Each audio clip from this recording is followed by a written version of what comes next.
I'm Erica Lukes, host of UFO Classified. For me, life isn't simply black and white. Life is full of many unknowns. It is my goal to travel the world and to work with the world's leading experts in the hopes of making groundbreaking discoveries. Join me on UFO Classified Friday nights at 4 p.m. Pacific Standard Time, only on KCOR. On the river.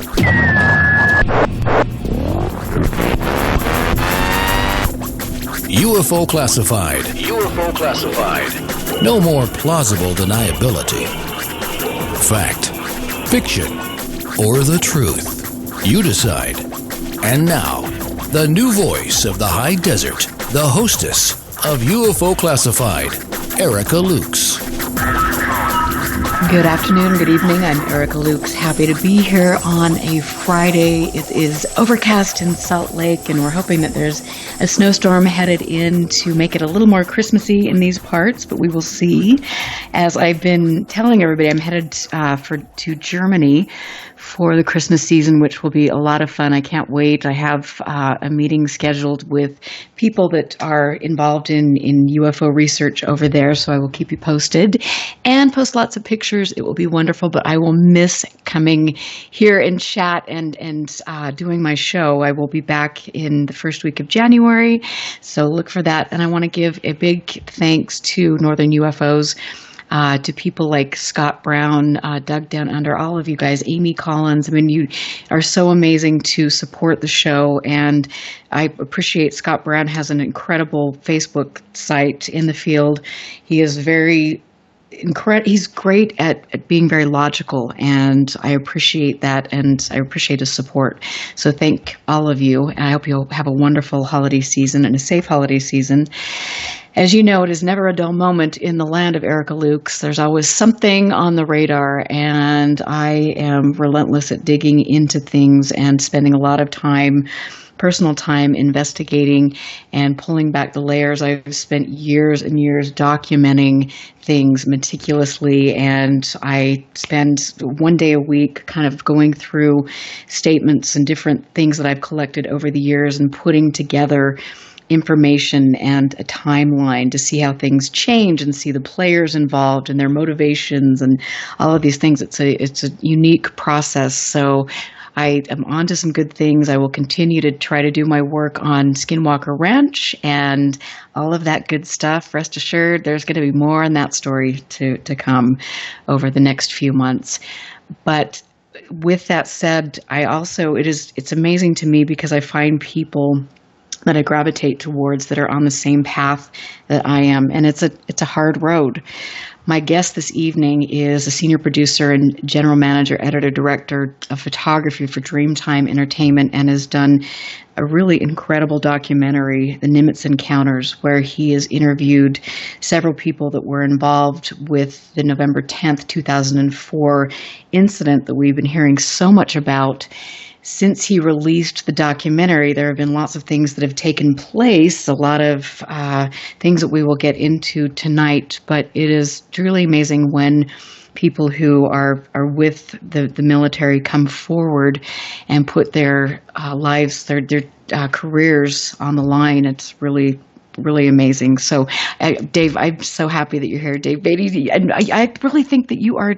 I respect you because I watch the way you deal with things and some of the blowback you're getting, and especially with regard to your documentary. You did this on your own dime.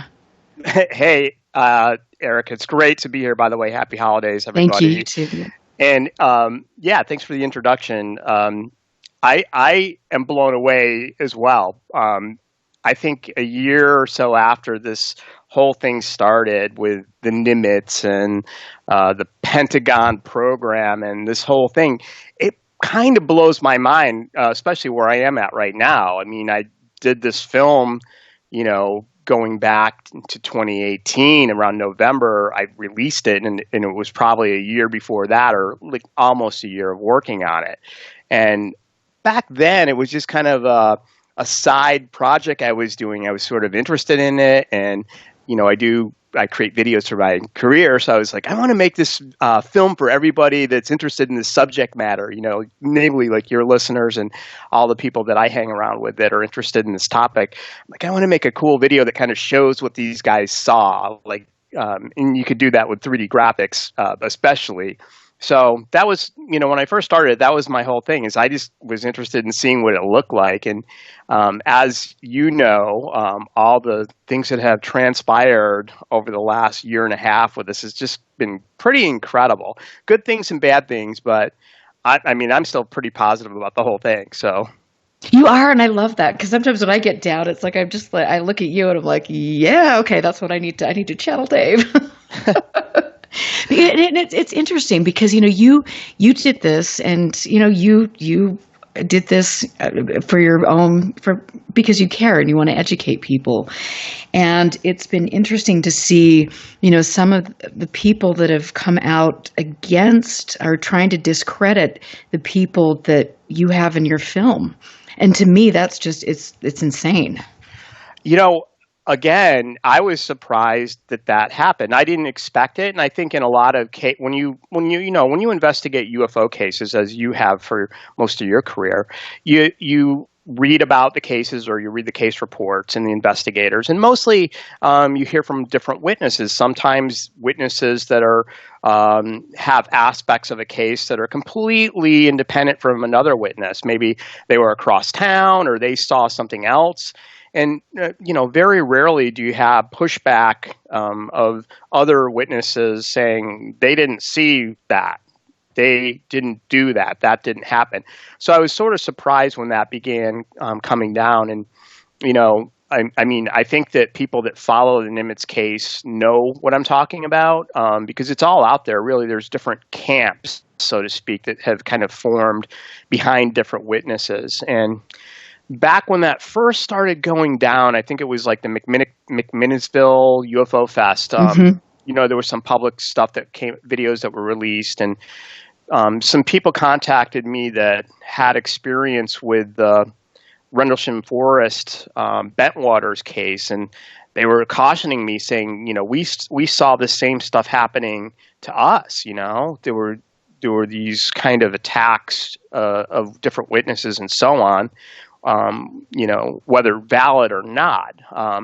But for me, no one ever contacted me. I think that, what set this off, obviously, is I put this video out there on YouTube, and it ended up, very quickly, like with over 1 million views, and my motivations were positive, just to tell the story. And I tried going back, doing the research before I did any video, of really correlating every piece of research I could find on the statements of Commander Fravor, Commander Slate, Lieutenant Colonel Doug Kurth at the time, and especially the work of Paco Chirichi was phenomenal in helping me kind of correlate all that. And when I did the video, I used that stuff word for word. There were a couple discrepancies, and I tried to then show maybe both sides of it, if it was a directional thing or something like that, some technical detail that was wrong or, in dispute, basically based on memories of something that happened 14 years ago. So, I was always positive about, trying to tell the story based on what was already out there. And at that time, it was pretty much what the New York Times reported and what the Black Aces, fighter squadron, the witnesses, what they saw and what they reported, and what Paco Chirichi wrote about, his good friend Dave Fravor, was all fascinating. And so at that point, I didn't expect any kind of, pushback. But unfortunately, the first thing that happened was I was contacted and told, look, you used like 1.5 minutes of this interview and you can't use it. And I said, well, I have permission. I have permission to use it from To the Stars. I contacted them, and I said, do you mind if I use a snippet of Dave Fravor's interview on your website? And they said, you can use it. I have that email. They said, as long as you don't just take the entire, I think it was like a 6-minute video, and just like take the whole thing and say it's yours, which I didn't. I gave them credit, and I used a small snippet. And, around December of 2018, I got some emails demanding that I remove it, which I was surprised and it was unfortunate because I thought I thought it portrayed the whole thing in a positive light. I don't think that there was anything in the original film that was derogatory or made it look overly simplified, like a cartoon kind of characterization or anything like that. It's obviously computer graphics, but I was surprised that did happen. So I had to quickly, go back to square one and think about, okay, well, I'm going to lose 1.5 million views. Well, I'll just start over and I'll do something else. And very quickly, I basically went back to the starting point and said, I'm going to do the story, but just not use him. If there's an issue with whatever reason that interview is only for To the Stars, fine.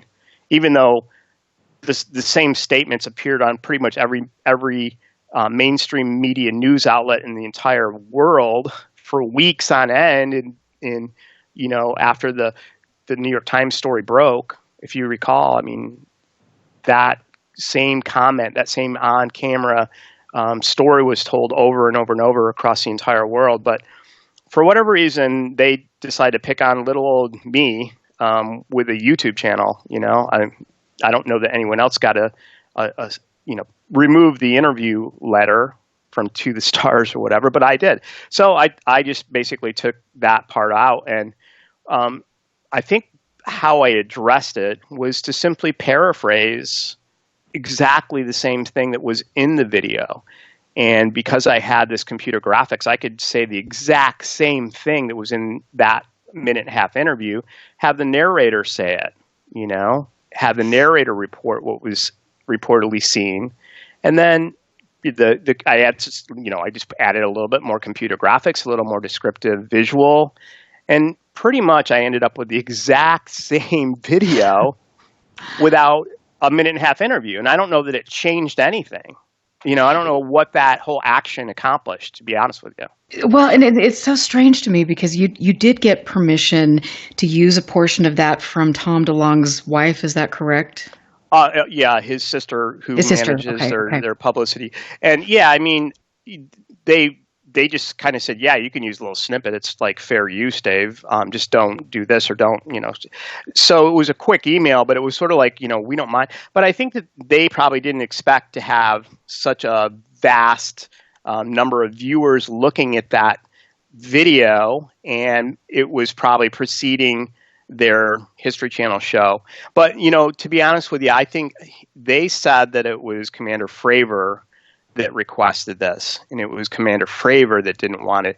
And, I'm pretty sure that's a fact. So I don't know that it was To the Stars that had any problem with it, really. I think it could have been, exactly what I just said, that Commander Fravor somehow had an issue with it. And to this day, I still don't know what it is. He's never contacted me. He's never sent an email. The fact is, Erica, just like you, if you were in my video and you contacted me and said, Dave, I appreciate what you're doing, but, I just don't want you to use that one interview I did, I would have said, hey, I understand, Erica. And I probably would have taken it out just by asking me, But I've never talked to the gentleman, and I have utmost respect for him and his career. He in my eyes is an American hero, and he deserves respect for his service to our country and so on. And I would never do anything to want to upset him or make him feel that I took advantage of using his minute and a half interviews. So. But I don't know the reason. Yeah, that's interesting. And especially when all you're doing is trying to promote a story that is in line with what they're trying to put forward. Mm-hmm. Yeah, if you do look at, well, you can't because I don't have that video on YouTube, but it's pretty much the same video, the same recreation, just without his words saying the same thing. His sort of almost like, surprise of what he witnessed, basically, because when he recounts the story, he's reliving it really, and it does take away that sort of aesthetic, I guess you would say, of a firsthand witness recounting something incredible. But that's what everybody. That's the story that was being presented by To the Stars and every media report and every journalist that did a story, and so I wasn't really out of line in any way. I mean, the only thing, and again, maybe you understand this, but I don't. If this is the case, when I first started looking at the story, I quickly discovered that there was one player missing in everybody's story, and that was the female aviator. And the reason why I knew this is because looking at Paco's Fighter Sweep magazine from 2015, and by the way, all credit goes to Paco Chirichi, ex-fighter pilot, naval aviator. He's the one that broke the story in the media because he wrote about it. I say Fighter Sweep magazine and website is media because they're a magazine. I mean, it's geared towards that trade, but he did write the story in 2015. It wasn't out there really in the media before him. And I used his story, and I looked at it, and he didn't come right out and say that there was this woman, as amazing as she is, but he didn't come right out and say that. I just read between the lines because he was using the female gender in his language. And so I started pushing on that. I contacted Jim Slate, who was the at that time, Lieutenant Commander Jim Slate was the Black Aces. He was in the second jet. And all of the mainstream media, after the New York Times, including the New York Times, mentioned Jim Slate, the pilot. So everyone got the idea that here's these two men, Commander Fravor and Commander Jim Slate. He only appeared on TV one or two times at that time, and has gone dark pretty much since then. But for some reason, he replied to me, and I asked him straight away about the female pilot, and he very quickly ended the conversation. He said, "I can't talk about other air crew, Dave." He said, "I was there. I saw the Tic Tac. Do you have any questions for me? I'd be happy to talk about my experience, to help you with your project." And so I quickly asked him about the female pilot, and that was like the last thing he ever said to me. So it's possible that because I was pushing on that before anybody had ever said anything about it, that they didn't like that, and that ticked him off. Like, that here's this guy. Who is this guy? He's asking questions. We're trying to protect the identity of this person. She does not want to be named. She doesn't want to come out. So we're going to just basically cut this guy off. And right. I don't know if that's the case, but I have found since then that was, she didn't want her name used. She didn't want anyone to know who she was. And I totally respect that. And I have never talked to her. I've never attempted to contact her, even though I knew who it is. I just basically left her out of it. And in my video, I just say a female pilot, So. Has she ever appeared on any TV shows or anything? Have you ever heard a public statement from her? Yeah, she appeared in To the Stars Academy production of Unidentified on the History Channel. I believe it was the first or second episode of season 1, and she's shown in silhouette describing her, encounter with this UFO.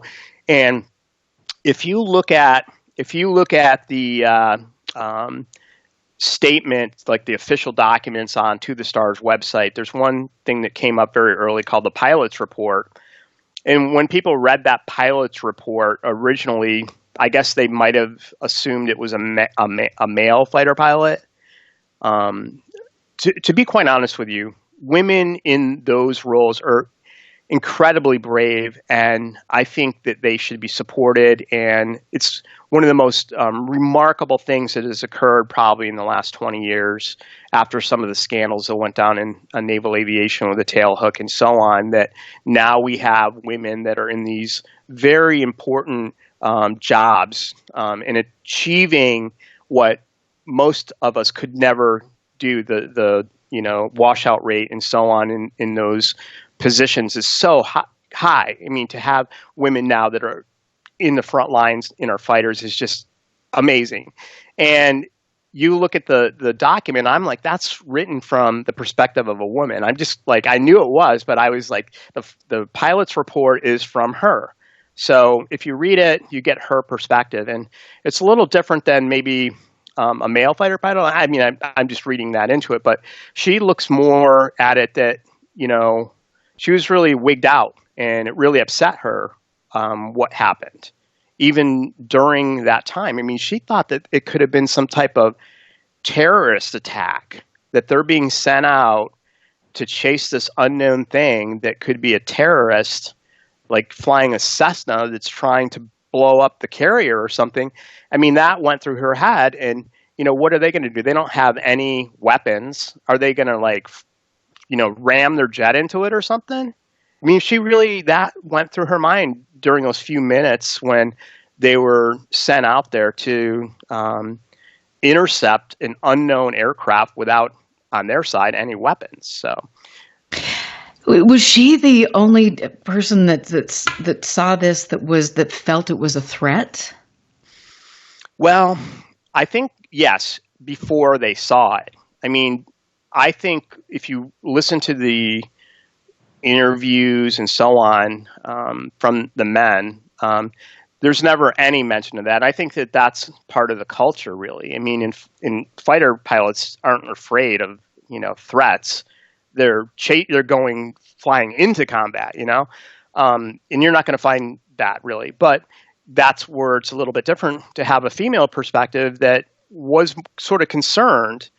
And I think that some of the male pilots wrote that off as to her being a green pilot, a new pilot, didn't have the experience level, so that these things created an emotional response in her that was because she was a new pilot. But I don't think so. I think that that's just her perspective that, you know, she, you know, first of all, when they asked if they had weapons, that kind of like threw her. And she even wrote in this report that there was a sense of concern on the radio operator that was calling them. She could hear concern in that radio controller's voice when she came up on the radio net, and this was a woman as well talking to them, saying, you know, do you guys have any weapons loaded?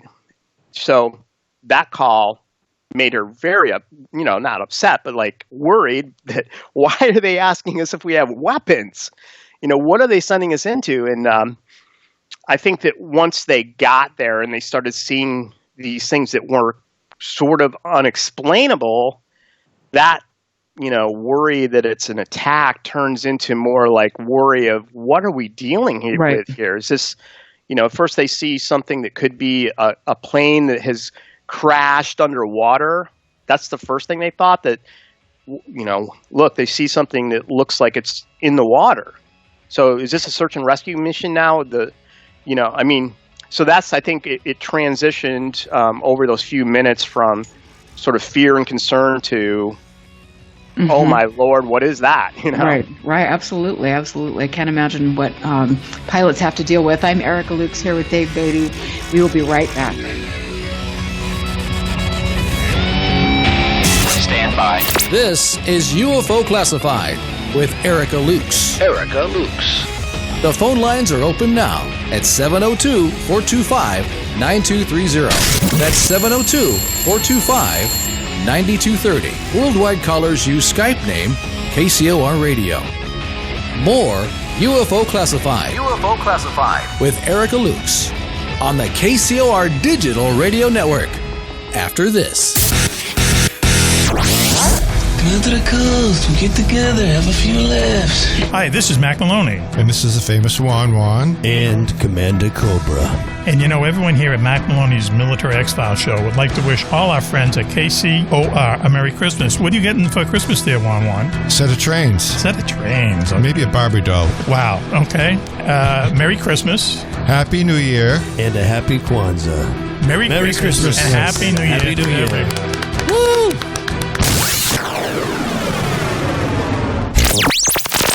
Now, broadcasting in digital HD radio. Hello, KCOR listeners. Lorian Fenton here from the Fenton Files to tell you about UFOCon 2020 in San Francisco, February 20th through 23rd. A conference like no other, UFOCon is where experiencers are going to reveal new information and science and consciousness will collide. So get your tickets at UFOCon2020.com. That's UFOCon2020.com. Don't miss what will be the most talked about conference of the decade. Toxins are everywhere, from the air we breathe to the food we eat and the water we drink. In a world where 80,000 known toxins and heavy metals threaten our very existence, how are you going to protect yourself and your loved ones? Introducing Pure Body Extra Strength, the world's first colloidal zeolite that helps trap and remove toxins as well as heavy metals from your body that are messing with your memory, clarity, sleep, and focus. Don't just take our word for it or the testimonials from our thousands of happy customers. Check out the hundreds of articles and case studies on the National Institute of Health website proving zeolite's powerful ability to remove toxins. For a limited time, listeners to KCOR will receive 10% off their first order. To get started, go to trypurebody.com and enter promo code RADIO10. Again, that's trypurebody.com. Toxic junk is all around us, but now you can take back control of your health and protect yourself by detoxing with Pure Body Extra Strength. You'll be on your way to sleeping better, thinking more clearly, and feeling more energetic. Go to trypurebody.com right now and get started today. Are you ready to go? It's showtime! Here we go, world. You're listening to the KCOR Digital Radio Network.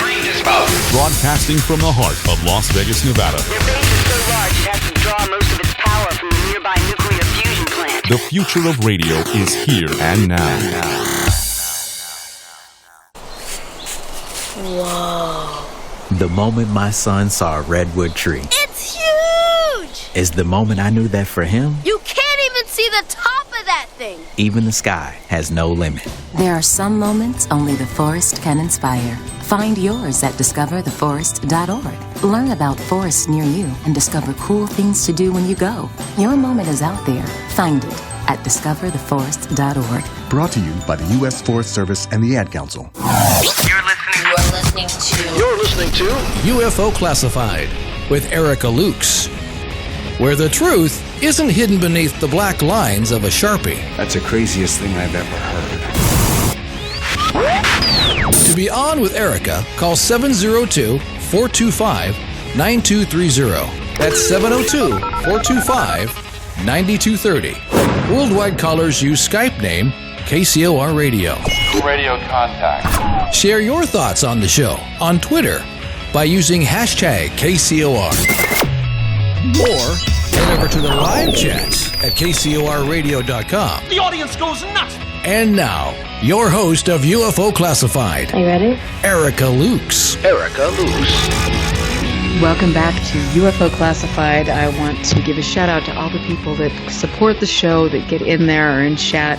It means the world to me. I am here just like my guest this evening, like all of us are, because we understand that there is something very real and it deserves to be studied. And for some reason, as we move our way through all of this and try to find good research, we are stumbling across all of this disinformation.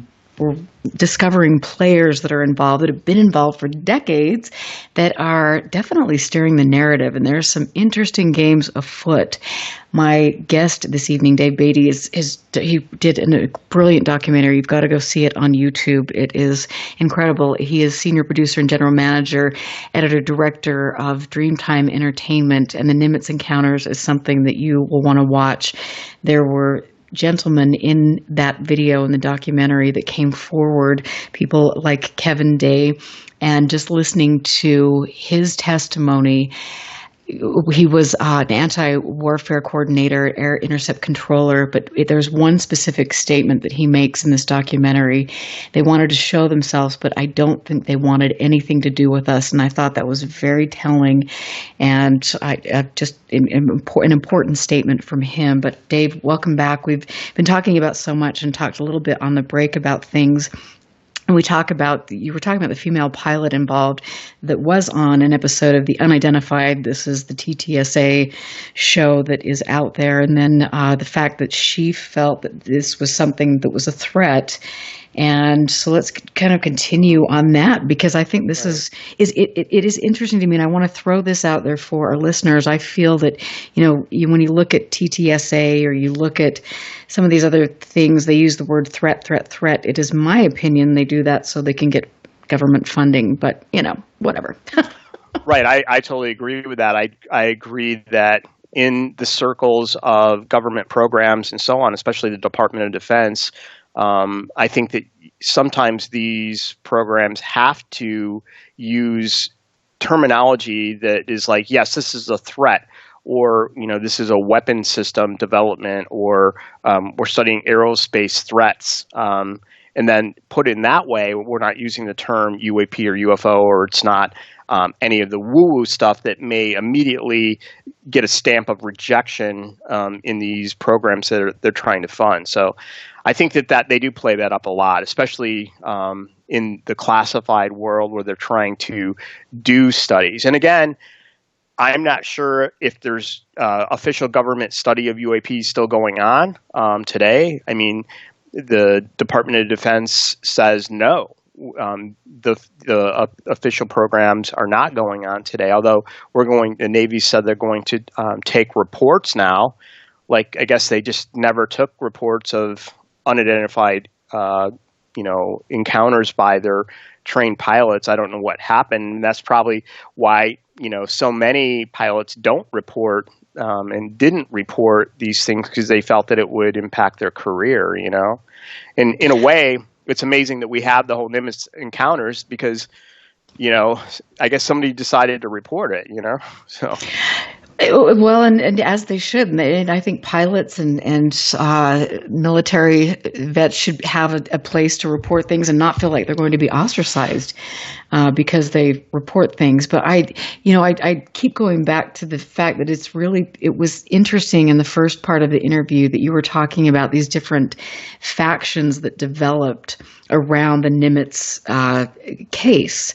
And I will say again, to me, it was really quite shocking to see some of the reactions that you got, that Kevin Day got, that some of the people that had the bravery to come forward received. That is remarkable to me. Yeah, I mean, I was in the thick of it with those guys during those times when people were questioning them, because, there is a large audience for this topic out there, even though it's probably not the mainstream audience. I mean, there's a very large audience that listen to blogs and they pay attention to everything that's said, especially by the main players. So when you do have somebody calling into question another person's veracity and,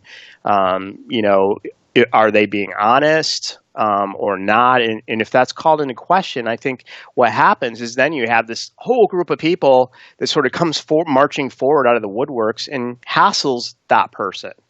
And especially in, the Twitter sphere, I think that really happened. I mean, I try to stay away from that as much as possible just because I see that.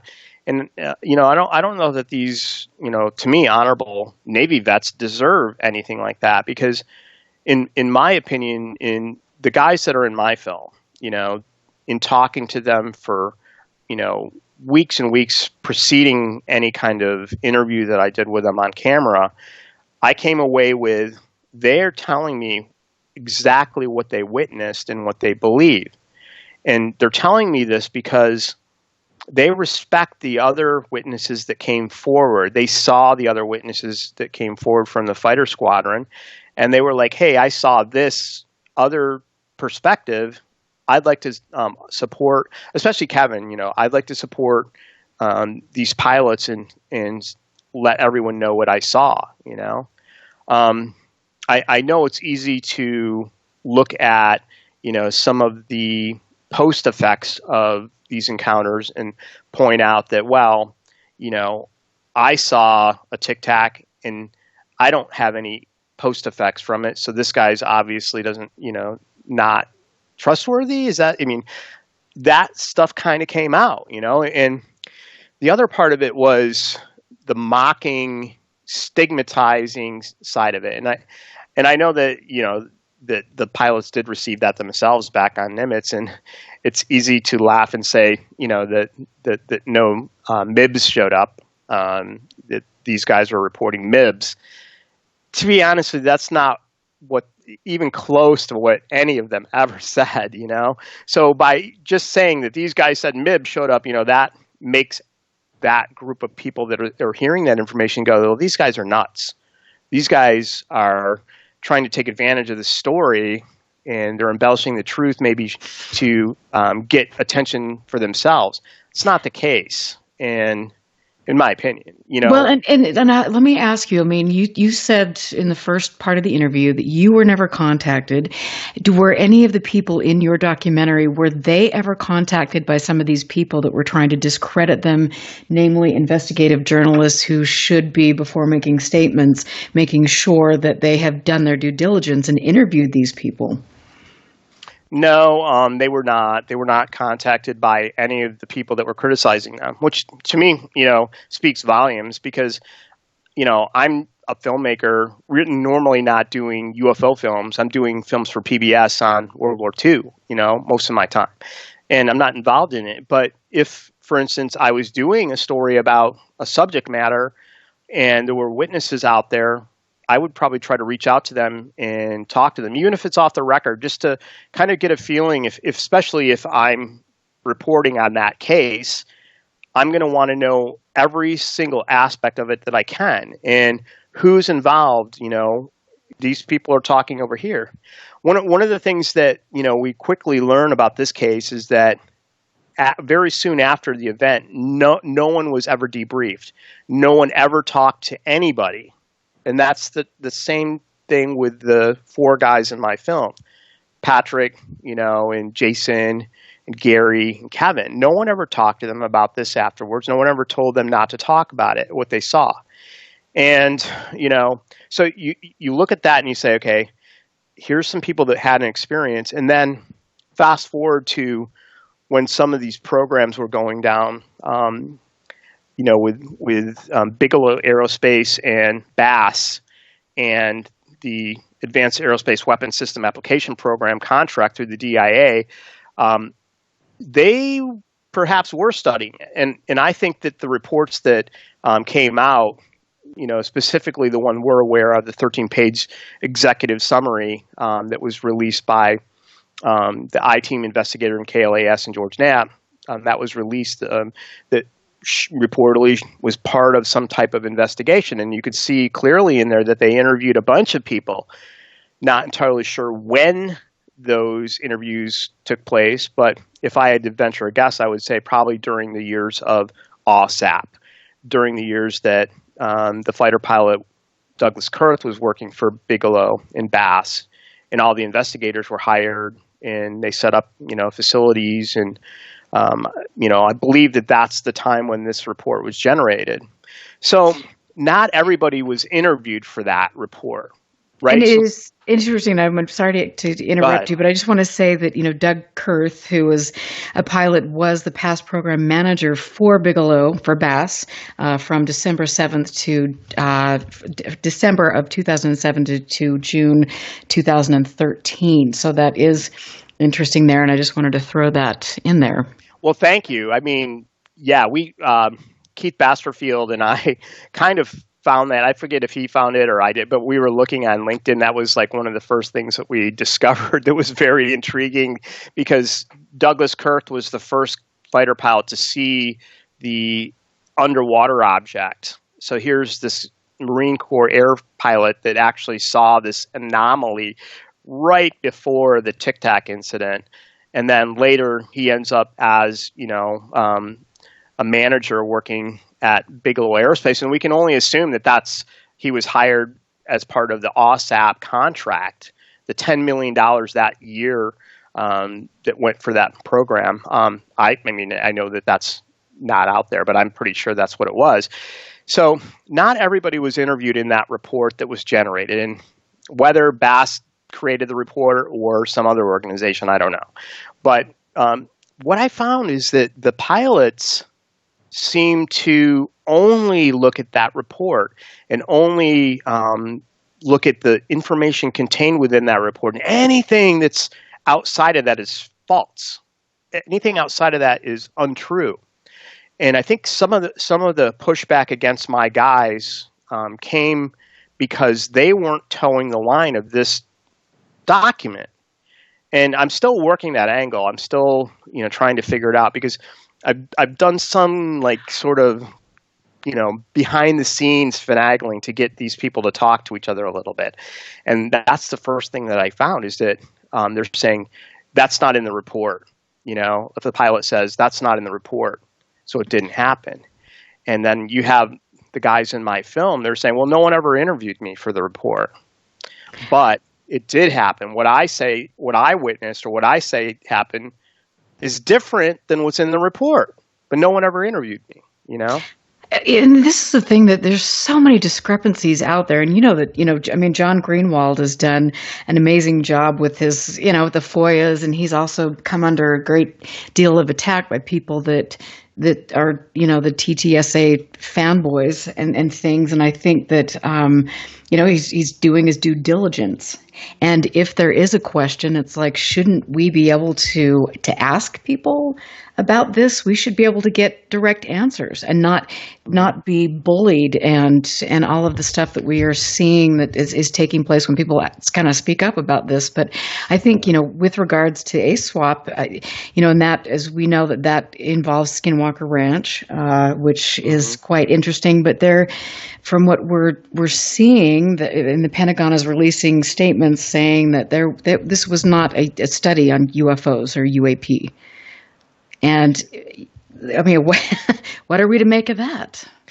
Yeah, I mean, the FOIA work is incredibly difficult, and I know that the people that do that put in so much time. And when they talk about all the details, we need people like that on our side. We need people that have that knowledge to approach the U.S. government with all its innumerable agencies and rules and regulations. And it goes on and on and on. There's very special people like John Greenwald that can go there, and they enjoy that work. They enjoy poking at those edges of everything, trying to get this information out there. And I feel blessed that, on almost a daily basis, when I talk to John and he shares the research he's doing, stuff that's not out in the public yet. And I know that that's what they're doing. They're trying to seek this truth, and they're trying to find out why there's so many inconsistencies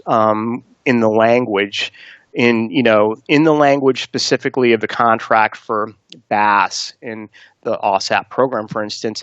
There's nothing about UAP. I mean, there's nothing in there. It says a program that's looking at far-term technology that might benefit us in the future. If you think outside of the box and you come up with new propulsion technologies, how can that help our aerospace industry? That's what that looks like officially. But as we know, and especially from some interviews with Robert Bigelow before the program even started, well, he's going to look at UAP. And maybe it's just not in the official documentation. What's going on with Skinwalker? I mean, kind of off the air that I share a special, interest in that entire region and the whole story. I mean, I looked at it more from the perspective of, I'm going to start from the beginning and try to figure it out, because, a lot was going on there before Robert Bigelow was involved, and it continues to go on. And it's intriguing to me. That's, again, one of these mysteries that I love following up on. But how does that fit into an advanced aerospace thing? And this is the thing. And for both of us, both of, the Nimitz and Skinwalker Ranch, all of these things intersect, and it's the same people that are involved. And, it's like I fully believe now, looking at things, I know that there is there is a genuine phenomenon taking place in the Uinta Basin, as there is all over the world. There is no doubt about that. My question is whether certain factions decided that they were going to use the UFO narrative as a guise to step in and do something else. And how convenient would it be if, you're testing weapons, non-lethal weapons, and then, you can say, hey, it was the UFO, and nobody's going to ask a question. It's a brilliant PR campaign strategy, to be honest. I don't know. I mean, there's so many questions. Yeah, I mean, I totally agree. And I think that if that would benefit, say, some type of program that was going on that was a U.S. military operation, and that they were working on some type of weapons system that is highly secret, highly classified, I think they're going to use any means that they can to keep that secret. And I think that they would use a UFO if that's what would help, explain what people are seeing. They say this is a UFO. Again, I think that that's an obvious thing that they would do. So how do you apply that? How do you look at the research and say, this is an obvious example of, our own technology that's being deployed and tested in a weapon, is for real? Is that really what's going on here? And then they just always fall back on, well, we don't know what that is. This is not, our technology. This is not our foreign adversaries' technology. We have no idea what this is. I mean, can they say that? And can they really say that in official statements? When queried by the press, that, for instance, the 3 videos that these are UAPs. That's what they have said and recently to John's and Roger Glassell's questions and so on, that we admit that we don't know what these are. These are UAP in these videos. So is it a cover story? I don't know. I know, and that's the whole thing. And I want to, because I know Scott Brown has got some great questions for you that we'll talk about when we get back from our longer break. But I think it is interesting because when you go back and you really dig into what all of the players involved have put out publicly over the past 2 decades, it's like, you hear them talking about, the toys, that somebody met with, that was involved with, the Skinwalker Ranch thing. Somebody met with another government contractor who said, yes, we deploy toys, quote unquote, in and around the ranch, which, non-lethal weapons testing, blah, blah, blah.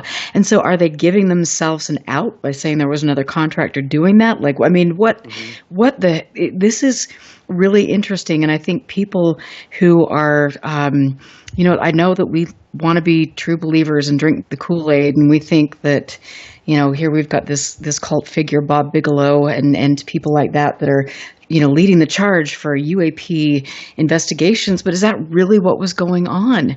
And in my opinion, I think we have a responsibility because we know this subject has been manipulated by contractors in the United States government for, decades. It's like we have a responsibility to make sure that we are not buying every narrative that is being pushed in front of us. And as you know, and I just want to get your take on this before we go to break, but I mean, we see in different social media circles, like on Facebook, it's like, or Twitter, all these people that are coming out of the woodwork with fake identities, all this nonsense, and they're bullying and harassing people that are actually like Greenwald, like you, like Kevin Day, I mean, myself. I mean, it's like, wow. I mean, what is your take on that? Well, I think that, for myself, I'm a firm believer that anyone can investigate something. You don't need permission to make a call or, try to find out information on your own. You may not get as far as a, quote unquote credentialed journalist, but you can go out and try to find this information. And in some ways, because I wasn't working for, a major newspaper or a major television media outlet, I could just do whatever I wanted. And I just kind of put that out like, hey, if there's any witnesses that want to talk, any military witness, contact me on this email. You can be anonymous. Got all kinds of people coming forward. Again, thousands of emails, since that first was placed out there. And of those, I got a bunch of witnesses that were telling a story that seemed to be different than, as I mentioned, the official report that was being pushed out there by the groups that, experts came out with this information and were sort of spoon feeding it to everybody. So here's people that are outside of that sphere. They don't know any of those people, and they don't know anything about this report either. They just know what they saw, and what they start saying differs substantially in some certain very specific ways from that report. And in the way, those are the things that get attacked, because what you hear is that didn't happen. Namely, one of the biggest things here is that these guys say there were people that came aboard the ships that were very interested in taking data away. And these other groups of people that have the official report and the official version, for instance, say, no, that didn't happen. Well, how can you just say that without ever talking to these guys, without ever interviewing them and finding out why they're saying that? I want to I'm so sorry to cut you off again. I want to just say that it is my understanding that Colm Kelleher was actually one of those people that investigated the Nimitz case. So, and was on board and different things. So I just wanted to throw that in there. Thank you. So go ahead and continue. Wow. Hey, well, I didn't know that. That's a pretty amazing thing. And again, I firmly believe that maybe the report that was created actually emerged from Bass and OSAP during that contract period, because they did have the investigators. Doug Kurth would have been the perfect guy to reach out to all his former Navy buddies and Marine Air buddies that were there at the time, because he would have known all these people. He worked with them on a professional level. So that would have been a great hire as somebody to help coordinate creating a report on the Nimitz and interviewing all the people involved. But like I said, some of the guys that came forward to me weren't part of any of that, and they weren't part of any official report. No one ever interviewed them. So when they start talking about people boarding the ships and taking data, I'm immediately interested, because I'm like, whoa, wait a second. Okay, that was like some of the first stuff that I keyed in on. And like I told the story before, Patrick Hughes from the Nimitz, the Wallbanger Squadron, was the first person. That's all he saw. He reported that to me. He's like, Dave, I want to tell you about these guys that showed up after the plane landed. This is the same plane that was airborne during the Tic Tac intercept. As soon as that plane landed, these guys came. He took the recordings off the plane. That was his job. These guys came and took them. And I go, well, who were they? And he goes, they were Air Force guys, as far as I knew. Interesting. Well, we're going to have a little bit more to talk about this, I think, when we get back. I'm Erica Lukes here with Dave Beatty. Stick around. The best is yet to come.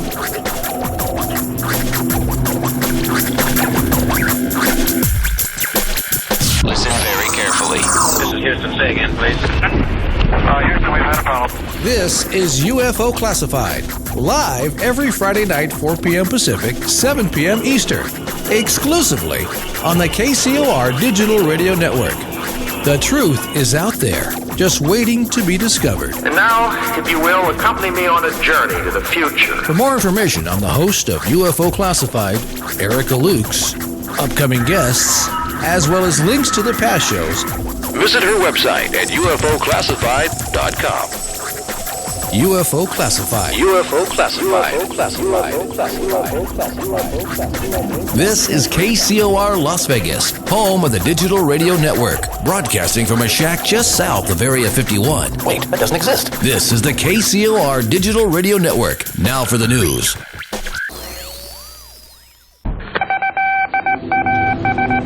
The disc landed at a ranch at Corona, New Mexico. The rancher turned it over to the Air Force. Rancher W.W. Brizzell was the man who discovered the saucer. What I thought was a star began coming in my direction at a very rapid rate of speed.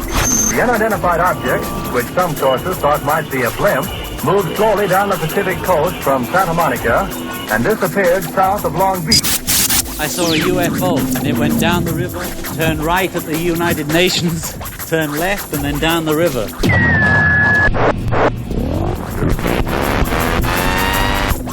UFO Classified. UFO Classified.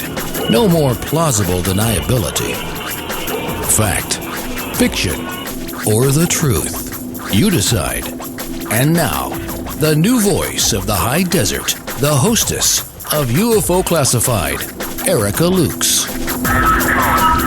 Welcome back to the second half of UFO Classified. I want to take a moment to thank all of my loyal supporters. I appreciate you donating to the show and getting information out about it. This is a passion of mine. I fully believe that we deserve good information, and we're not getting it, especially in ufology. I'm just going to throw that one out there. You know how I feel about that sort of thing. There are a lot of things to weed through, and we're doing that tonight with an incredible case, the Nimitz case. There was a great documentary that was done by my guest this evening, Dave Beatty. You can find that, the Nimitz Encounters, on YouTube. And there were 4 men that came forward who were very brave to do so. They have received a lot of blowback from certain factions, which is curious in and of itself. We're starting to peel back the layers and look at the different factions and their motivations and who's on, perhaps what payroll, all of this stuff. But Dave, thank you for being here. This is, it is really curious. And I mentioned before we went to break that it was told to Chris Marks by Colm Kelleher himself that they were on board, that Colm was on board the Nimitz getting information about the sightings. So it's interesting stuff. Wow. I mean, that is an incredible bit of information right there, if that's true. Obviously, the Nimitz encounters took place in November of 2004. We know, that Bass was happening around 2009, I believe, right? I think that's when the conference. Yeah, this would have been the NIDS days. So yeah, so I mean, the idea that there was some type of official investigation going on back then is very interesting. And we were just talking about people boarding the ships, and that was one of the very specific things that the guys were getting pushback on from my film. So. And I mean, do you know any of the, and you probably wouldn't want to say this on the air, but I mean, what was there a certain faction that was pushing back on your witnesses? Well, I think that this all stemmed from interviews that Commander Dave Fravor was doing, and he only did a few, towards the later part of, 2018 and in the beginning of 2019, he appeared several times. But these were very, hugely popular interviews. I mean, he appeared on Joe Rogan. I don't know, the audience would have been, in the millions, I assume. And basically by going out there and stating that this stuff did not happen, what these men reported did not happen. I mean, people are going to take that at face value. They're going to say this was investigated by this pilot or his group, and he knows beyond a shadow of a doubt that what they're reporting did not happen.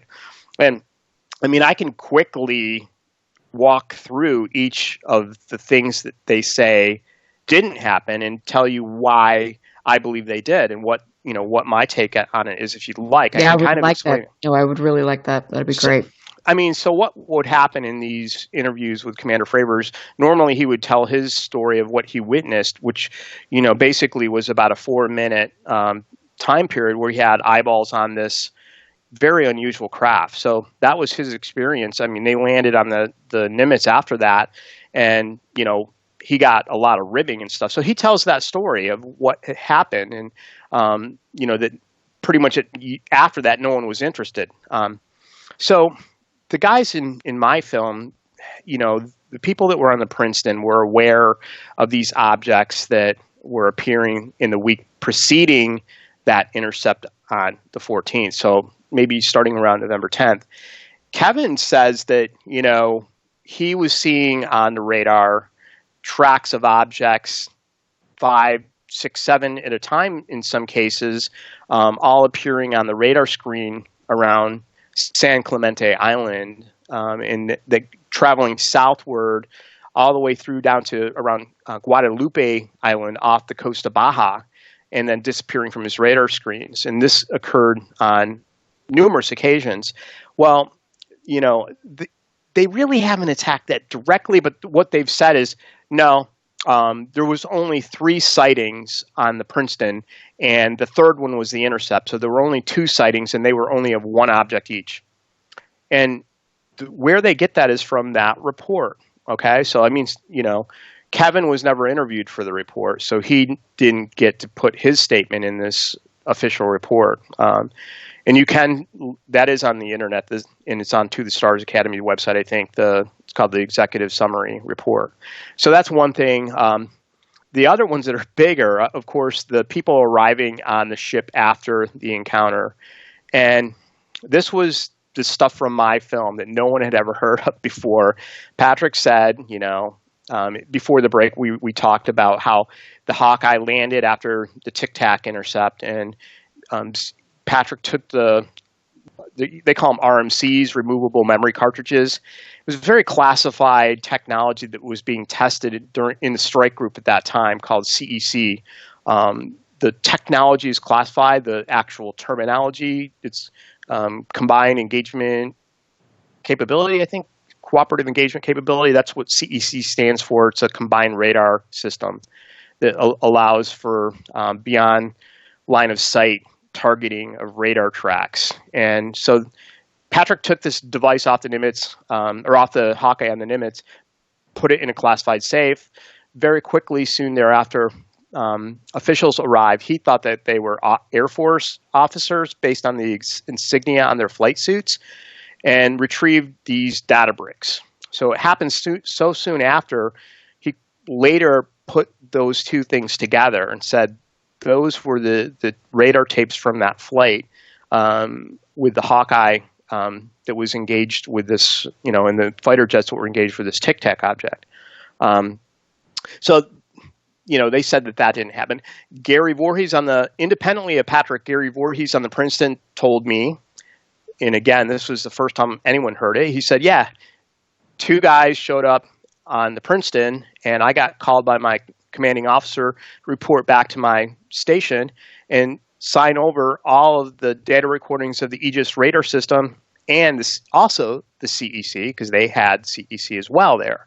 And as well as that, they took the radio communications optical discs from him, and they made him erase everything else that was still there left, just erase the blank tapes to make sure that there wasn't anything left over that they didn't get a hold of. So basically, they took this data. Now, it's easy to say, one more guy, okay, Ryan Weigelt, who just recently sorry, I'm going to throw this in there. He recently came forward. He was with the helicopter squadron, the HSL-43 Battle Cats, the helicopter detachment on the Princeton. There were two helicopters. He had about 20 crew. He was the power plant specialist, a lead petty officer, a guy that was training up all these helicopter people of how to launch and recover and conduct maintenance on the Seahawk helicopters. So he said that he was there when these two guys came aboard the Princeton. He saw them get off the helicopter. In fact, they got off another helicopter, and I think he called it hot-seated into one of their birds. And then they go ahead. Did you ever get a physical description of these people? Yeah, I mean, Gary has maintained to this day that they did not have Air Force uniforms on. He didn't get I don't have a physical description of exactly their features. They were both men, but I don't have like their, height and all that. Good question. Maybe they remember. I don't know. But Ryan said that Ryan thought that they had Air Force uniforms on underneath the flight suits they were wearing. So there's a little bit of discrepancy, but I mean, I believe he does remember something like that. So there's the guys coming aboard the ships, and that's what was reported. Now, it's easy to say that didn't happen, but again, it could have happened, and it could have been coincidental that they showed up at the exact same time that the Tic Tac incident had just gone down. these guys are putting that, you know, some type of representative, equipment representative or something coming aboard, defense contractor that's coming to get some equipment that is part of a test they're doing, unrelated to the Tic Tacs. I mean, that to me would still make sense. It doesn't mean they're lying. It doesn't mean that it didn't happen. It means it's just unrelated.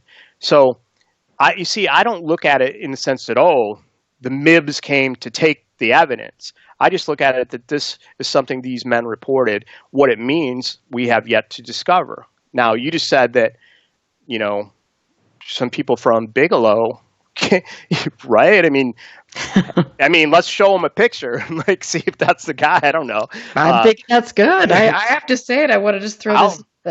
I'll get the picture if we can find one. I'll send it to all the guys and say, do you know? I won't tell them who it is, and I'll say, does this guy look familiar from any?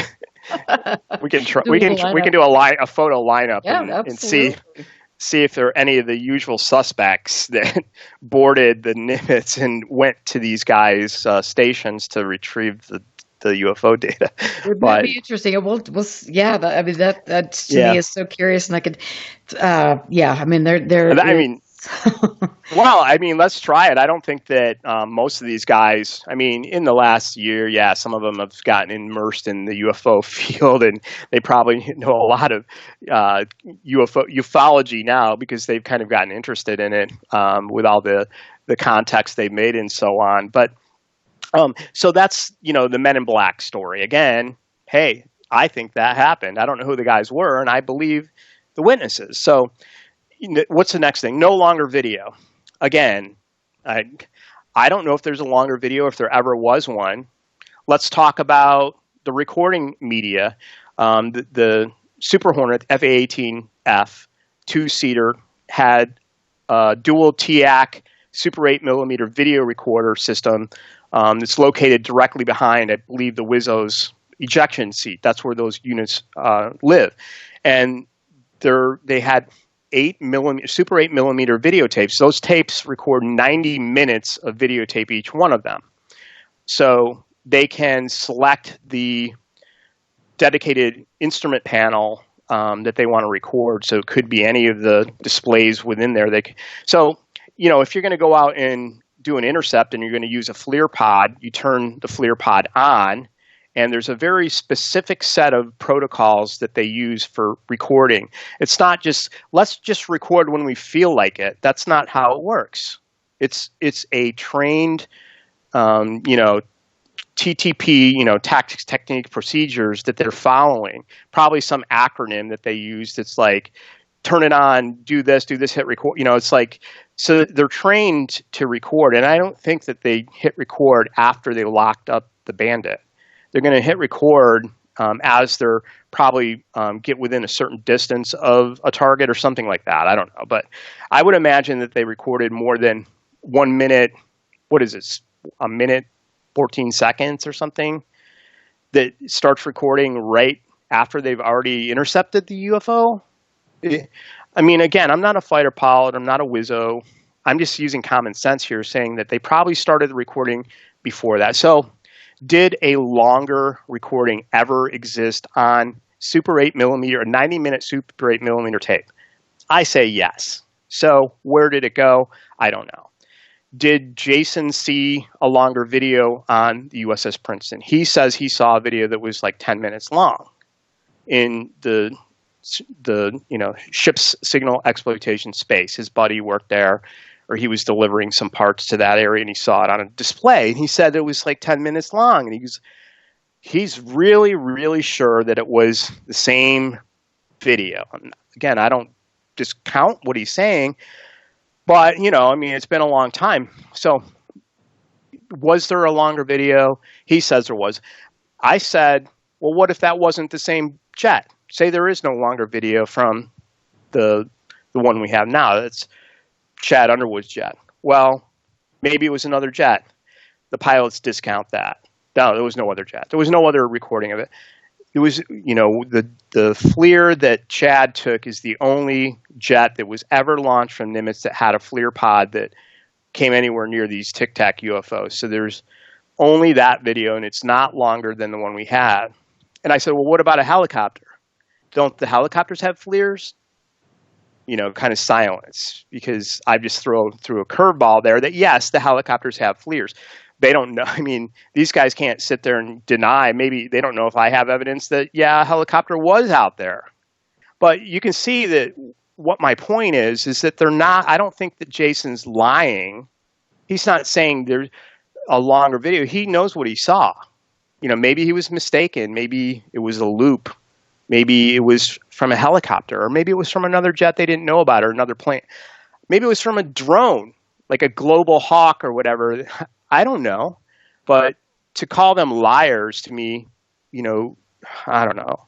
I just don't buy that at all, especially if you've never even made one effort to even ask Jason what he saw. Right. Well, that's bad. That's bad investigative journalism, in my opinion. I mean, it's like you have to interview everybody involved and things. You can't just come out and say things are BS. So it's quite interesting. So there's the longer video. They say that didn't happen. And what's the next one? Oh, I love this one. It's completely absurd that Kevin and Gary could have seen any UFO from the bridge wing of the Princeton through the Big Eye binoculars. And they just kind of chuckle and laugh that's absurd.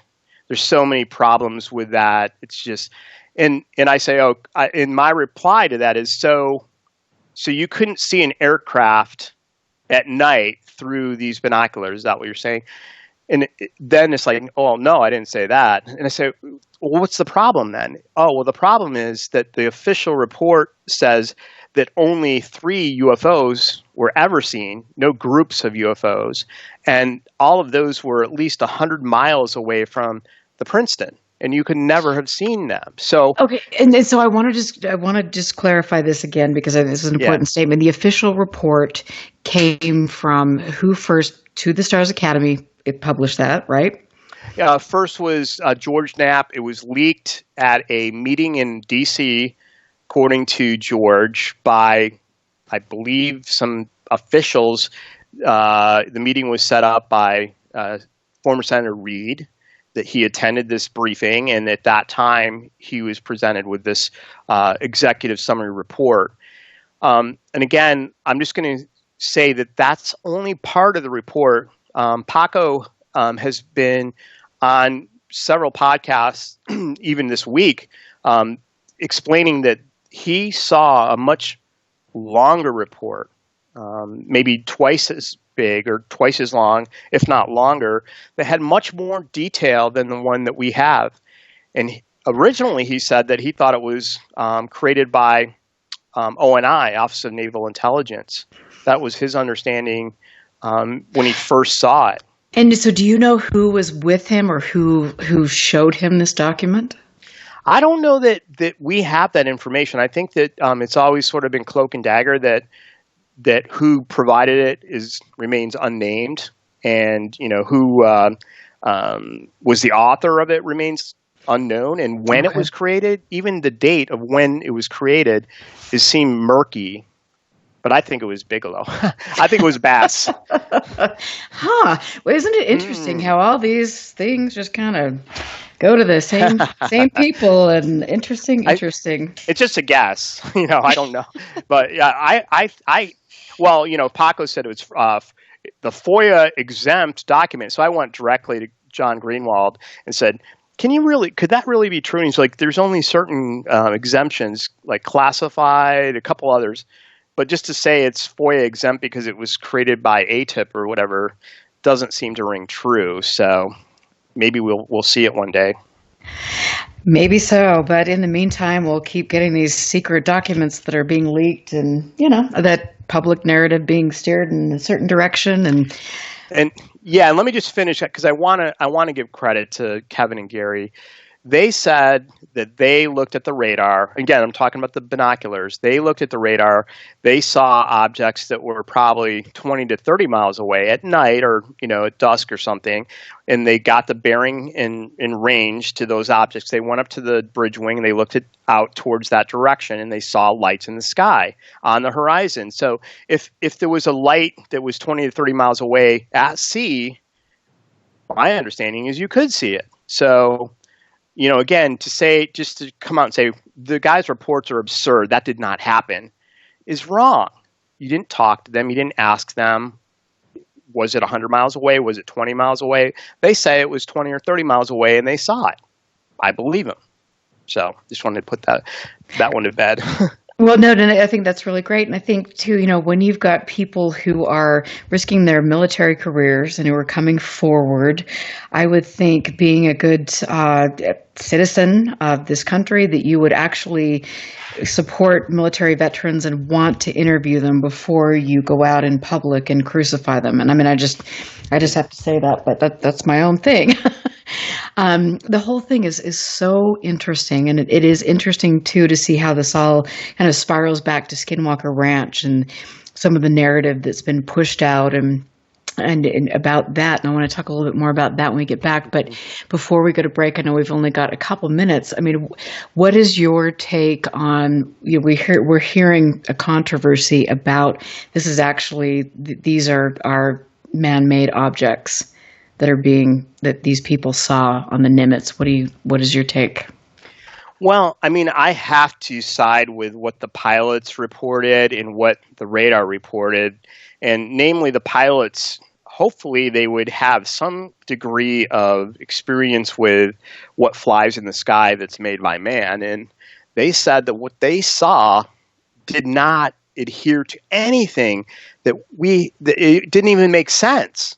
Because even if it was some kind of drone that we created, it would behave in a way that probably was programmed by a human to do a certain task. They said that the way this thing was moving around didn't seem human at all, and it didn't make any sense to them the way it was moving. Now, again, you could say that maybe there's some technology that's based on plasma or holograms that's more light. It's basically a 3D projection, and something like that might not look like an aeroplane or something that's using lift or some types of thrust to stay in the air. It's like a light, and you can move a laser around. You know what that looks like. It doesn't look like a drone. So, do we have that kind of technology? Well, I don't know. ASWAP and all sorts of things come to mind, but we're going to, at OSAP, we're going to take a break. I will be right back. I'm here with Dave Beatty. Check out the Nimitz Encounters, and we'll catch you on the other side of the break. Stand by. This is UFO Classified with Erica Lukes. The phone lines are open now at 702-425-9230. That's 702-425-9230. 9230. Worldwide callers use Skype name KCOR Radio. More UFO Classified with Erica Lukes on the KCOR Digital Radio Network. After this.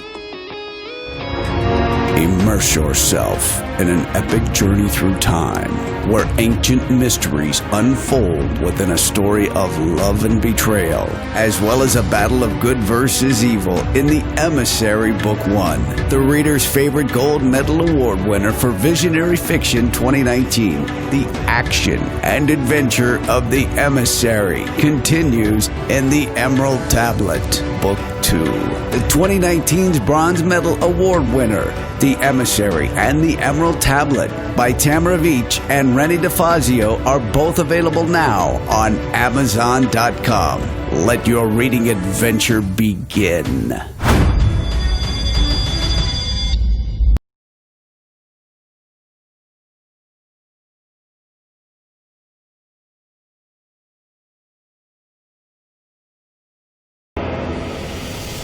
Vegas, baby! Vegas' #1 source for talk and new music. How cool is that?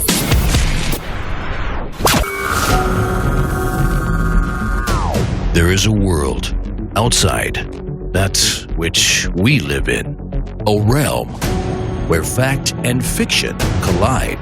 The Paradigm Matrix. Hosted by Willie Miranda, every Friday night at 6 p.m. Pacific, 9 p.m. Eastern. The Matrix is everywhere. It is all around us, even now in this very moment.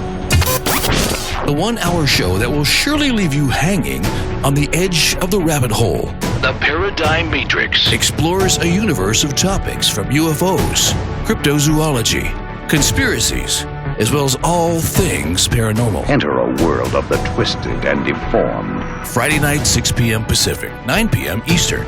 The Paradigm Matrix, exclusively on the KCOR Digital Radio Network, where fact and fiction collide.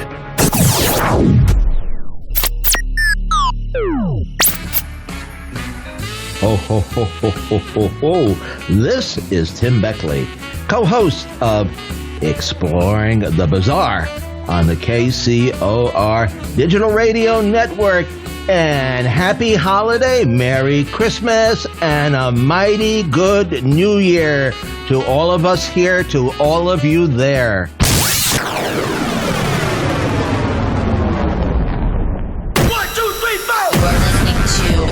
To the KCOR Digital Radio Network. I love the way it sounds. Love the music. Oh, I listen to. The future of radio is here and now.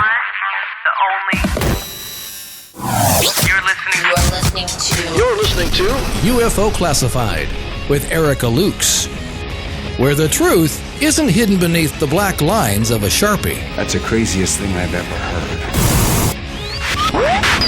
To be on with Erica, call 702-425-9230. That's 702-425-9230. Worldwide callers use Skype name KCOR Radio. Radio contact. Share your thoughts on the show on Twitter by using hashtag KCOR. Or head over to the live chats at KCORradio.com. The audience goes nuts. And now, your host of UFO Classified. Are you ready? Erica Lukes. Erica Lukes. Welcome back to UFO Classified. This is the last segment, which always makes me sad because I could talk and talk and talk about this all night, especially with the amazing guests that I bring on. I want to, first of all, just thank Tina Marie, who is my producer and the station owner. She does such an incredible job. I love being here on this wonderful network. We have a great family, and I love it. And I want to just give a shout out to Dave Cook, who does a great show on Sundays on KCOR, so make sure you listen to that. I also want to thank Northern UFOs for supporting the show and for getting it out on YouTube. I have limited time to run a business, be a mother, do all of these things, and then also do my research, which takes a lot of big chunk out of my life. But I'm so passionate about this. I feel that we deserve the truth, and we're simply not getting that from most of the people involved, which we're hitting on tonight. It's very interesting. I'm here with Dave Beatty, who has done an incredible documentary about the Nimitz encounter on November 10th, 2004. It's called the Nimitz Encounters, and you can look at that on YouTube, so make sure you watch it. It's great. And I have to say that as far as, the production value, you're incredible. You actually know how to make a film. Oh, well, thank you. I really appreciate those kind words. I mean, that's what I do in my career. I've been doing it for several decades now after I got out of television news. And most of the time, I'm actually, as you said, very busy, with the business that makes us money and doing films on more prosaic subjects such as World War II. And our film's out on PBS right now called The Portillo Expedition, Mystery on Bougainville Island. That's probably going to run for the next year or so on public television. Working on a new one now called First to Fight, story of the 1st Marine Division in the South Pacific. Just that's what I love doing, getting into these long-form documentaries. And I just sort of applied that same technology and editing and to this subject matter using 3D graphics and sound and all the things that I love to do in my career. I wish I had more time to do more UFO videos. So. Well, you know what? I mean, it was really good. I think that you were very concise and to the point. You didn't throw things in there that didn't make sense in and of the storyline. You actually had a good flow. You're a great storyteller. So thank you. And we've got a person on the phone now. His name is Bob. So we would love to bring Bob in. And Bob, you had a question for us. Yeah, I do. Dave, I've been watching all the by the way, let me echo what Erica said. The video is just amazing. It really, really helps put a good picture in your mind for actually what happened. So there are these kind of goofy stories going around, and you mentioned one. I want to make a point. Holographic projections don't have radar reflections, and fake Nemesis radar returns don't have pilots watching a thing go from a standstill to hypersonic in a second. So these kind of stories, they don't make sense because they don't explain all the facts. But I think you've really done a great job, Dave, in showing kind of the facts as told by the radar operators and the pilots, et cetera, and on the entire event. So what do you think of kind of Deep Prasad and Kevin Days going out and looking and seeing if the disturbance in the water was a whale? Yeah, I mean, I've heard some of Kevin's ideas about that from the very beginning. You know, being a sailor out there in those waters, I'm sure he's very familiar with, you know, the different biologics that are out there. And I think that's one idea. I think he thought that perhaps that the UAP that they were observing were sort of interested in whales. And, you know, okay, again, it's as good a theory as I can come up with of what those things under the water were. I mean, maybe they were tuna. Maybe the UAPs are interested in tuna feeding or something. Or, I mean, really, I think it's an interesting idea. I think you should go out there. They should go out there and take a look and see if they can put anything together with it. Again, I don't know. I'm not sure, but I do know that that's the right. They said that the migration path of, is it the blue or the gray whale? I forget, that actually does that same migration path southward through there, from Santa Catalina down through the Guadalupe and in those southern waters. So I don't know. Maybe it'll turn out to be, you know, something to that. Well, just keep up the great work, Dave. It's really appreciated, and thank you so much for taking my call. And thank you. Thanks, Bob, for calling in. That is awesome. We don't get a lot of call-ins, so I really appreciate it. Thank you, Bob. And happy holidays. Thank you, Erica. Happy holidays. Yeah, Bob, I mean, I tried, like you said, I in the video that I did, I just tried to stick with what was known. And, I mean, you know, off the video, like right now, we can talk about it and kind of bat around ideas. And I always tell people I'm on the fence, but I end up on both sides of the fence. One day I'm like thinking, this is a particle beam, you know, a plasma that, you know, then the next side I'm like, there's no way, this is like definitely some type of non-human intelligence that's here, you know. I don't know where I'm at today, but maybe I'll flip back to the other side. You know? And then that's so true. You hit it. Every night I go to bed, I'm thinking something different. It's just incredible to go through this learning process and then to figure out things. And you were mentioning something. And Bob, if you're still on the phone, thank you again for calling in. And I hope you have a very happy holiday. You talked about Bob Lazar.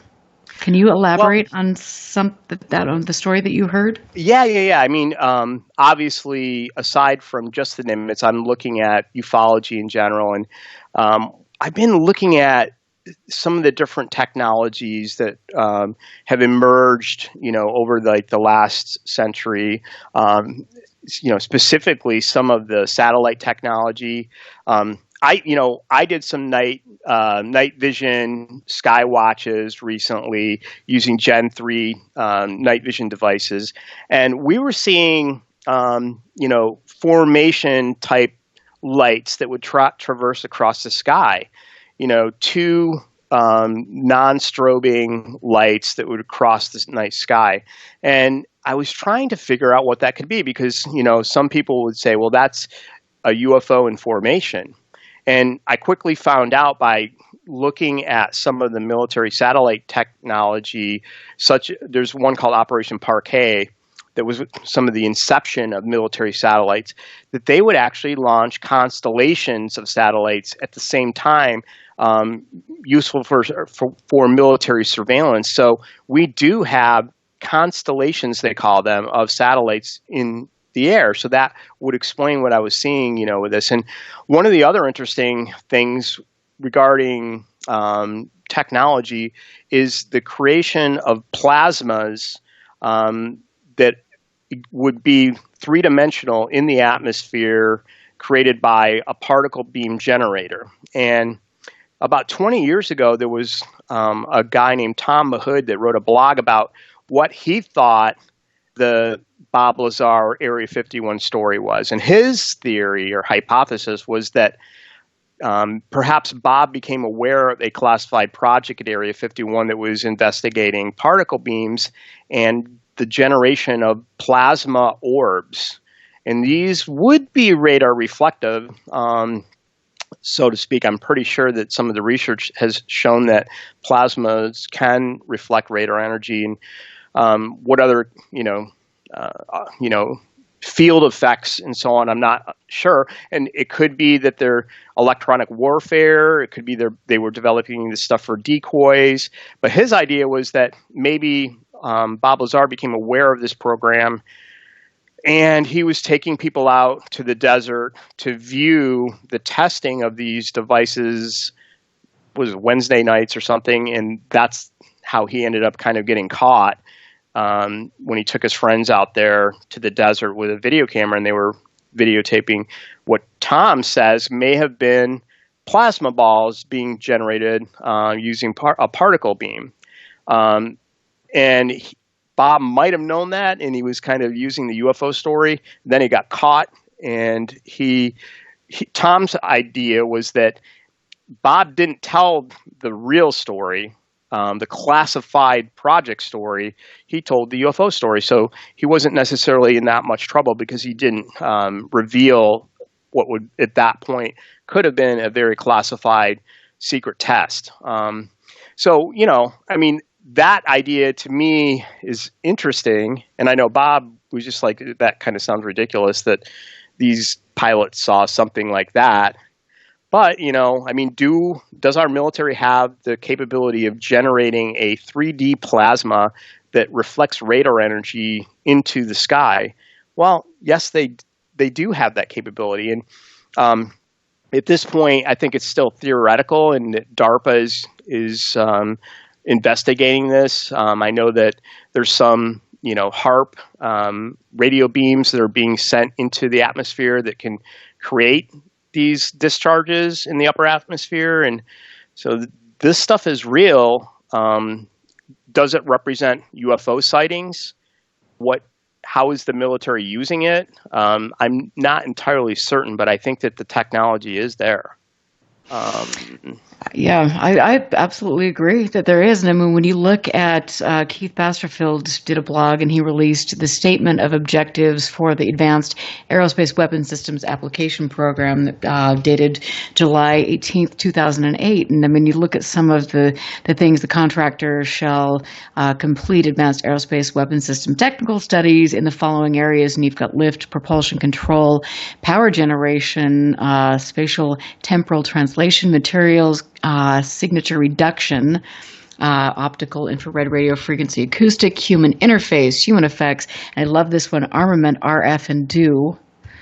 It's like you start looking at this, and then you look at some of these things that are appearing over specific areas. You look at the fact that some of the people that are seeing these objects, the blue orbs, different types of orbs, are somehow miraculously put in contact with some of these people that are going to be doing medical studies on them.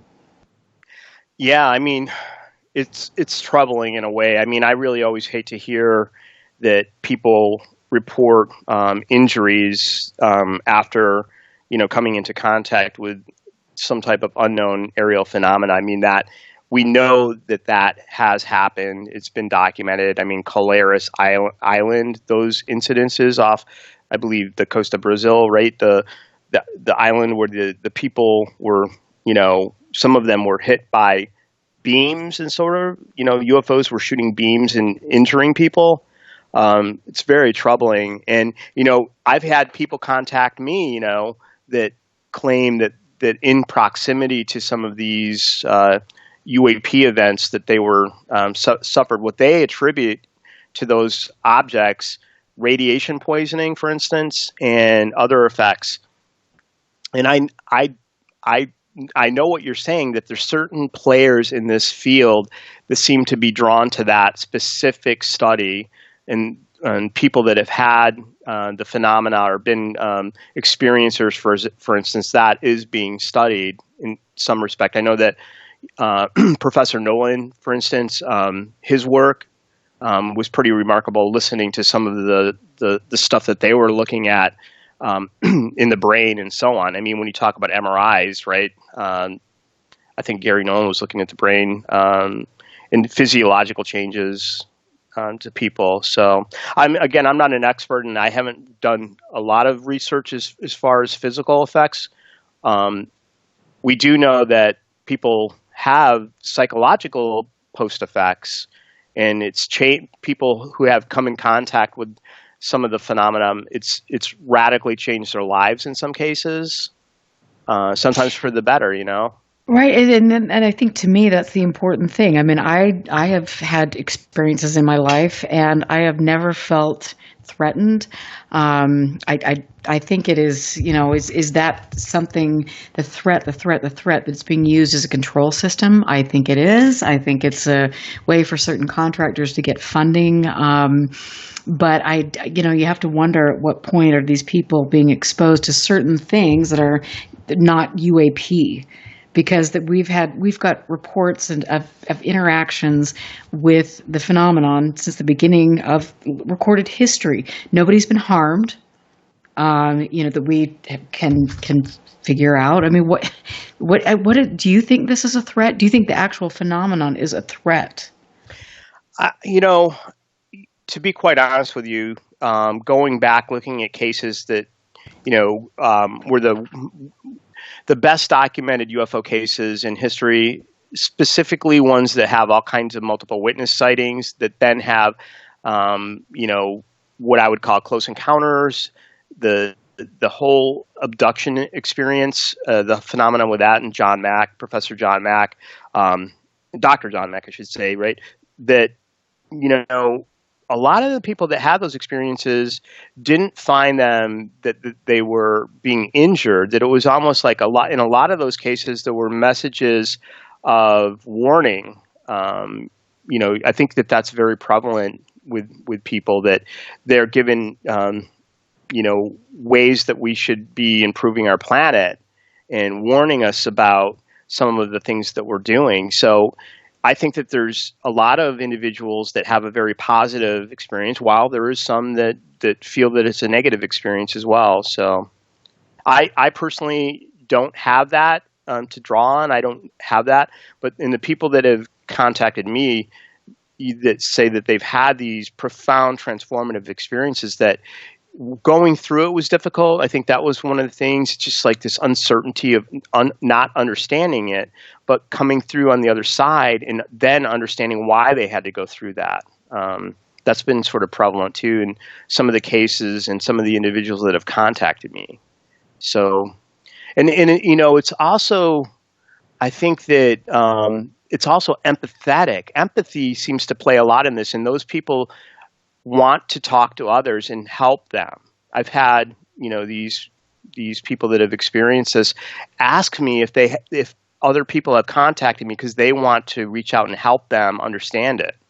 So see, and that to me is amazing. And I mean, I feel that whatever I've experienced in my life has been something that has empowered me. And it's when I start listening to the narrative that's been put forward, about places like Skinwalker Ranch or some of these other places where you start to second guess yourself, and it takes your power away. Or you turn to the UFO community and you've got people that are maybe delusional or putting forward disinformation. I mean, just, whatever. And they get people into these thought processes that are not healthy. And I want to tell people that at the end of the day, if you've had an experience, it's like, don't look to anybody but yourself for answers, because that's where you're truly going to find them. And this can be an empowering thing, but unfortunately it has been manipulated. And I want to say, you talk about some of the physical effects in Colares and also, the Cash Landrum case, which was an interesting case. At the end of the day, was that actually, I kind of believe that was probably some sort of testing. So I know. I mean, what if we find out that in the end that those particular cases or in the past that we know of, that turns out to be testing of some type of technology that, for whatever reasons, was turned against other people. I don't know. I mean, I'd hate to think that we would do that to each other, testing things like that on each other. But, you know, I mean, I hate to think that we're faced with some type of non-human intelligence that is around that's injuring people. But, I mean, look at the whole cattle mutilation phenomena. What is that, you know? I mean...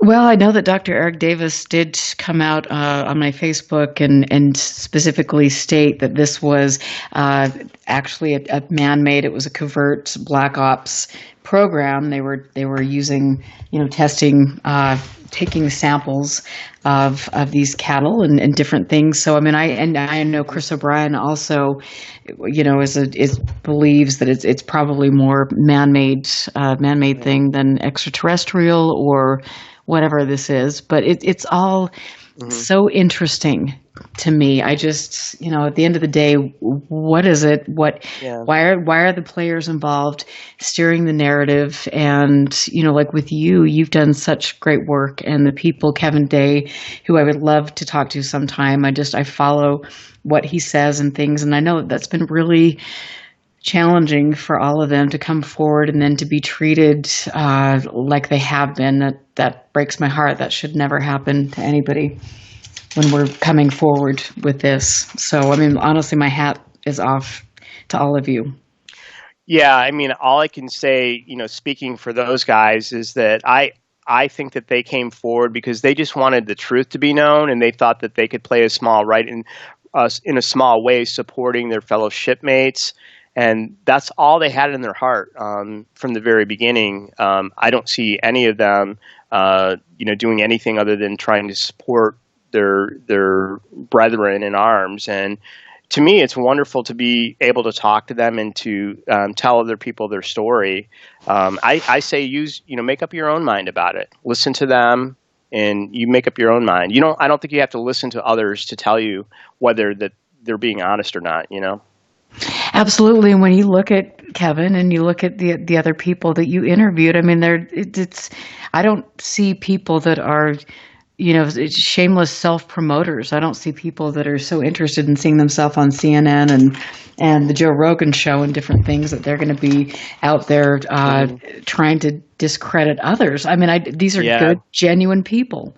And I want to, you know, drive home again the fact that none of these gentlemen were interviewed by the people that were discrediting them. I mean, so I just want to say that one more time. I mean, I heard a comment that they hurt the case, the Nimitz case. These guys hurt this case, and I think it's just the opposite. I mean, any facet of a case, you know, that brings more illumination to it, to me, makes it stronger to me.